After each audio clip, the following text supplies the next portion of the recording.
Hey, welcome to another video. My name is Cynthia and I am a licensed clinical social worker. Today I want to discuss how to overcome perfectionism.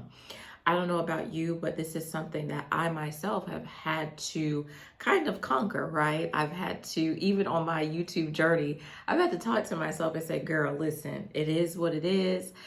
It's going to be okay. These videos don't have to be perfect. Like, when you are a perfectionist, you may really struggle with taking action, right? Some people talk about procrastination, but really, perfectionism can kind of keep you stuck. It can kind of have you in a holding pattern because if it's not perfect, if you haven't planned everything out, then you usually don't take action. So it may not be procrastination, it could be perfectionism. But I want to talk about perfectionism as it relates to being a response to trauma. If you grew up in a dysfunctional family, if you grew up with emotional abuse, physical abuse, you may have adopted perfectionism as a way to protect yourself.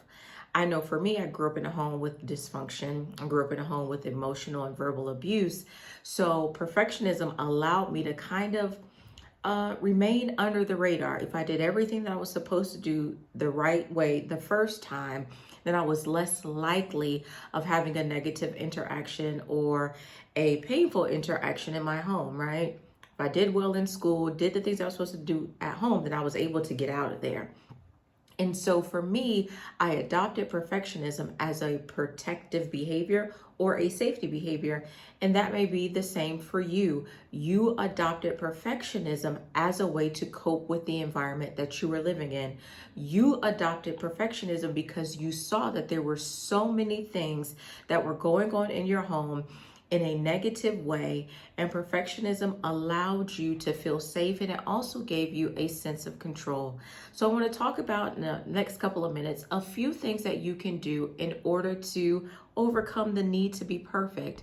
First, I want you to understand that you are human, and I want you to give yourself permission to be human. You do not have to be perfect. Everything doesn't have to go right. There are going to be things that fall apart. And if if you struggle with perfectionism, you have a hard time when things don't go right. You have a hard time when those things fall apart. But I want you to give yourself permission to be human. Give yourself permission that you're going to make mistakes. Allow yourself to the freedom, really, right? To have every T crossed and every I dotted. It's going to be okay. So one, give yourself permission to identify in your history when you determined that you needed to be perfect. Because this is really important. This is that deep root work, right? And what I mean by root work, I mean going back down into your history. I don't mean that other stuff, okay? There's a Christian channel. I don't believe that other stuff. Okay, just will make that clear. But getting to the bottom, getting to your foundation, foundation is a better word, getting to the foundation of when you determined that you needed to be perfect. A lot of times perfectionism shows up in our childhood again because it's a way to protect ourselves from some type of hurt. Also, perfectionism allows us, forgive me, for us to be praised in a positive way. So while I may have experienced verbal or emotional abuse at home, when I showed up perfect at school, I got positive affirmation and praise. So you want to determine how this happened or when you began to engage in this behavior. I think it's in my Heal Girl era video, I talk about planning or anticipating the response of others. Now, what I mean by that is anticipating the negative response of others. Because if you are the perfectionist in your family, you probably also are the savior of your family. You show up, you're the problem solver, and you fix everything that's going on in everyone else's life. They turn to you when there's an issue. I want you to be okay that as you're giving yourself permission to be human, that others may be disappointed. And their disappointment is not your business. It's not for you to manage. It's not for you to handle. You are not there to help them regulate. Okay? Perfectionism allows us a lot of the time to take on the emotional burden of those around us. That is not your business, your problem, or your burden any longer. As you are in your healing journey, you're going to have to learn to let go of the burden of other people's opinions. Okay? So as you are giving yourself permission not to be perfect, you're also going to give yourself permission to have boundaries in place.